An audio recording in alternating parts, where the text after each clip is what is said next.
Good morning. It's been a beautiful week. Hope you're having a great week. It's turned off cool, but cool weather is kind of invigorating. It's just been a nice week.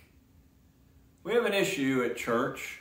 Sunday, May the 2nd, everybody that's involved in streaming the worship service live is going to be tied up somewhere else. So we don't have anybody to run the equipment Sunday morning. That gives us two opportunities, or gives you two opportunities. One, if you're somebody that watches the worship service on a live stream every Sunday morning, you've got the opportunity to come to the building at 9 o'clock on Sunday morning and join in with all of us as we worship in person on Sunday morning and be uplifted by the fellowship of other believers. I know you'll be encouraged by that.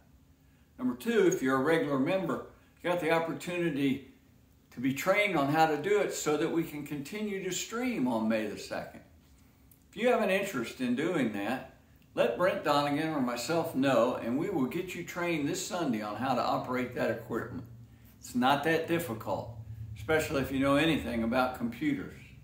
And we hope we can keep this going for May the 2nd. When I was a young guy, my mother took a part-time job at Burdines Department Store.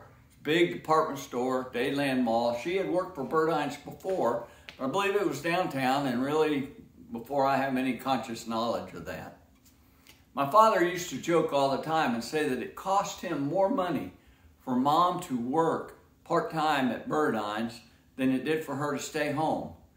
Mainly because Burdines gave her a big discount and my mother loved to shop. Well, the fact that she loved to shop and I was a young kid, she would drag me into Burdines with her all the time to shop. And I remember every time we took the escalator to the second floor, it seemed like every time there was a man there at the top of the escalator just waiting for her to show up.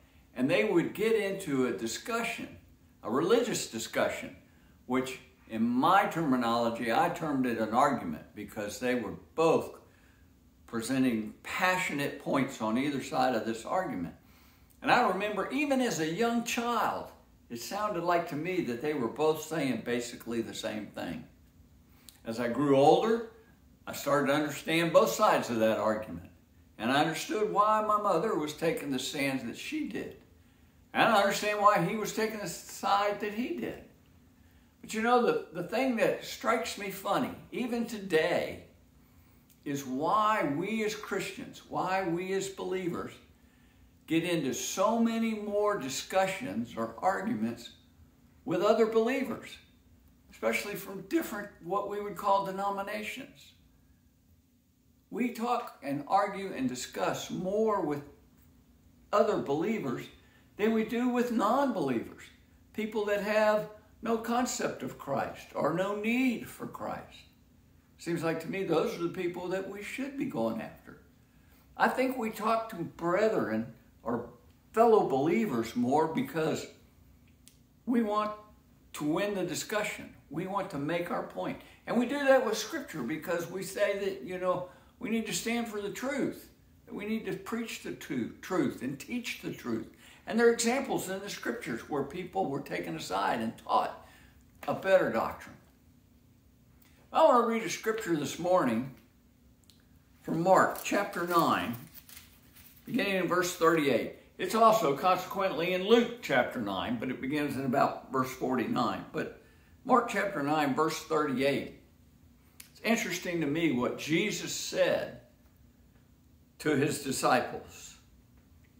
"Teacher," said John, "we saw a man driving out demons in your name, and we told him to stop, because he was not one of us." "Do not stop him," Jesus said. "No one who does a miracle in my name can in the next moment say anything bad about me. For whoever is not against us is for us.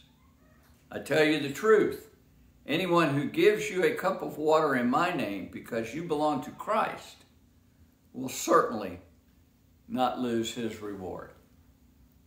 Be safe. Stay well out there.